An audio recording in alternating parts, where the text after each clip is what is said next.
Good afternoon, sports fans, and welcome to another episode of Zimjin Time.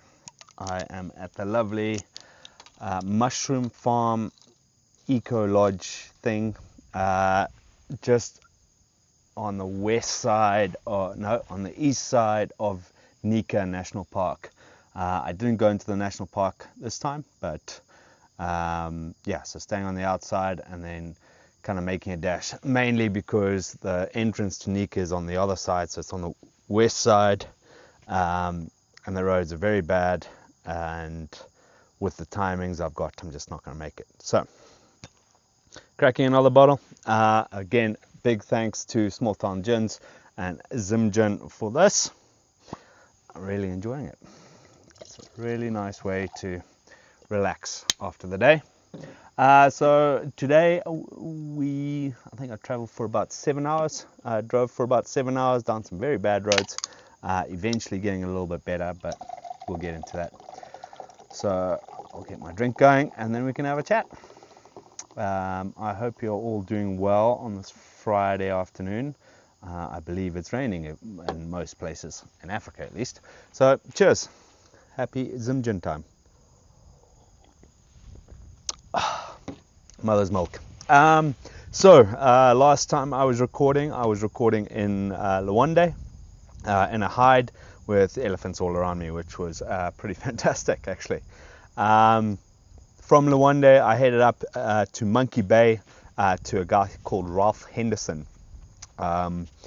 Met him through a mate of a mate, and ended up finding out that he actually went to school with my dad. He asked if I knew a guy called Bubble Rose, which was my dad's nickname at school. I was like, yes, he's my dad. So when I got there, it was awesome. Just a good chat with one of the old boys. Apparently my dad was a pretty naughty little shit, which is quite funny to hear. Good naughty though, not malicious or anything, just a cheeky little bugger, I think is the right word.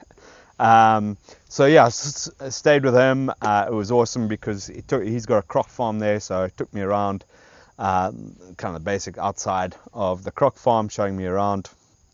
And yeah, I had a couple of mates there as well. I did manage to get some diesel, so that was a big thing. So Ralph managed to get me 20 liters of diesel, but I'd actually got 80 liters from Liwonde. So I was good, so I'm still good, and then pretty much every fuel station I've seen, I've gone and asked. And on my way from Monkey Bay to Liwonde, I actually followed a tanker into a gas station, petrol station, and luckily it was diesel, and there was only one car in front, so it was a bit of a wait. I had to wait about an hour for them to offload the tanker, and then we could start filling up. But I am full, I'm full at the moment, which is good. I got 20 liters in the back of the truck, 40 liters on the top, and I managed to fill up close to the sugar estates on the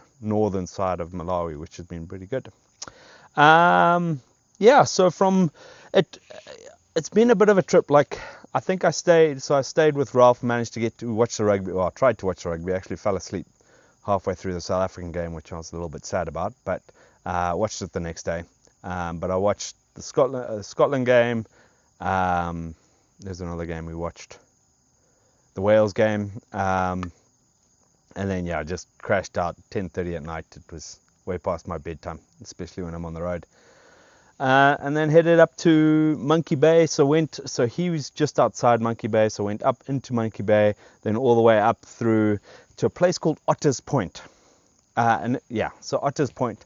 Otter's Point is somewhere where I went with Diggerfold in 99. We went on a hockey tour down to, we came on a hockey tour to Malawi, and I remember going to Otter's Point. So quite cool to go around that and have a look. I didn't do any swimming or anything. A little bit sad to see the state of the actual national park campsite there. It's a little bit run down. And then if you go along the beach, so Otter's Point is a little walk away from the beach or the national park that we were staying in. And I walked along there, and it's just full of rubbish and trash and stuff, and there's stuff in the water, and it's frustrating because it's a nice place, and it can be a very nice place. It just needs to be looked after. But I know that Malawi is going through its struggles at the moment, as everyone does, and struggling for forex and struggling for fuel and stuff like that. So, just sad, but I remember some great times.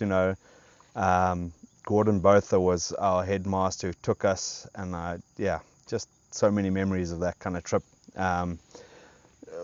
Bits and pieces though, not all of it. But yeah, good to reminisce. And then I went up to another place called Eagle's Nest on the northern cap or northern tip of the peninsula there. Very nice spot, very nice lady I chatted to. I went in and had a beer, chatted to them, and they've got overlanders coming in quite regularly. Right on the beach. The only kind of issue I saw was that they've got a fishing village right next to it, which I think does pollute the water a little bit. So it's just a little bit, again, didn't really fancy swimming. My brother did mention he got Bahazia one time when he swam there. I mentioned it to people in Liwonde, and they've said, no, they've never got anything. But, Bahazia when you're going home is fine. Bahazia when you've got another 4 months on the road, it's not good. But yeah, so from there, from Monkey Bay, I went along the kind of coast, and the UN soldier that I met in Liwonde actually invited me for dinner or lunch. So I stopped in there, had lunch with him, which was pretty cool. He's got a great little spot right on the lake. He is having to do some repairs because of the floods they had about 3 years ago. But stunning, very open air concept and free living and all that sort of stuff, and it's pretty cool. So from there, I went the Deads away, so headed down and then west and then kind of up into the bottom of Liwonde. I stayed with a couple of guys, stayed with Cam Carruthers, who I lived with in Scotland for 3 years, which was good to catch up with him and his family, and a big thanks to them for hosting me. A big thanks to Ralph for hosting me too, down in Monkey Bay. Managed to do some recharging, so recharged the truck, got food and stuff like that. And one of the things that Rosie and Graham, who I met at Majeti, recommended is that once you get to a place with nice facilities, actually do some meal prep. So managed to cook, I think, eight bags of mince and stuff like that. So I'm all prepped and ready to go, so I don't have to actually cut and package and do all that sort of stuff from scratch when I get to the campsites, which is quite nice and a clever little tip. And then from where do I go from there? So finally found some biltong of food lovers on the northern side of Liwonde. And then I also caught up with, so Ralph put me in touch with a guy called Tony Falconer, I believe his name is. And Tony was actually in my dad's class. So Ralph was a year below my dad, but they only had 2 classes or 2 intakes. But Tony was actually in my dad's class. So it was quite funny listening to the stories he had. And he reminded me of a story where he actually got the college grounded him. So he wasn't allowed to leave campus. And during that time, he had to actually, him and 2 other mates, so a guy called Colin Zietzman and a guy called Mason, last name Mason, had to restore an old tractor as part of their agricultural show exhibition or something like that. And he actually sent me photos of a plaque on the tractor saying, this was proudly restored by. But the story is that he was grounded, and part of his punishment was they had to go and restore this old tractor for the agricultural show. So that was pretty funny. And yeah, just I'm going to try and catch up with a few guys. I was chatting to my brother this morning, and it's one thing I kind of missed. I wasn't really old enough to hang out with Dad and have a couple of beers and talk about his nonsense or the stuff he did or the stuff he was the stuff he did and the stuff he got up to at college and stuff. So it's a little bit sad, or very sad, that I didn't have that opportunity, and miss it when it's gone, but don't see it when you're there. So try and catch up with some of those old classmates just to have a conversation about what he was like, and who he was, what he got up to, and all the naughty stuff he did. Is pretty much what I'm looking for. But yeah, so good to catch up with Tony, and then from there I headed up into Nkota. Nkota is a relatively new Africa Parks, is a relatively new Africa Parks partnership. I know they have transferred quite a few animals. I caught up with a guy called Ryan Hogan, and he was part of the game capture, or helped with the game capture, and he said that they moved a lot of animals into Nkota. But I went up there, and they were rebuilding the campsite, so I had to stay in one of the lodges, or one of the bush camps. So I just parked in the car park, and it's a bit of a weird place to put a camp. There's a small river running in front of it, but fairly overgrown, so you couldn't really see down to the water.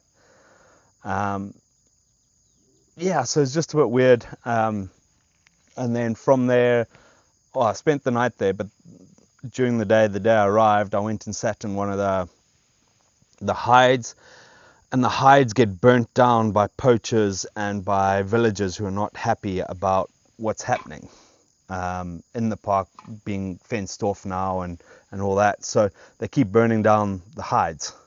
So they've got 2 staff members who are kind of camping out in the hides to stop them.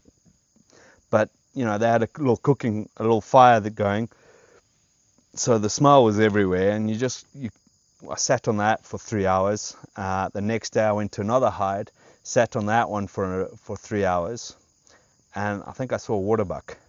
So not great game viewing. I think it is part of the green season, so it started raining and stuff. So I keep saying sorry. I think with the terrain of Nkota and it being green season, so the rains have started, and I think they started a little bit earlier in the highlands, in the higher parts. So I just didn't really see much. Lots of evidence of animals around, elephants and stuff, but again, just didn't see it. So I only spent the one night in Nkota, and then I went up to Rafiki. Rafiki is run by a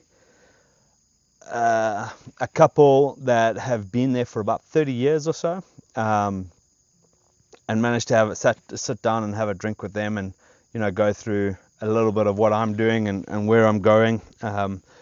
They unfortunately have both been divorced and been widowed, so this is lucky number 3 for both of them. Seem very happy, and quite interestingly enough, they are looking to try and get into Borrowdale Trust.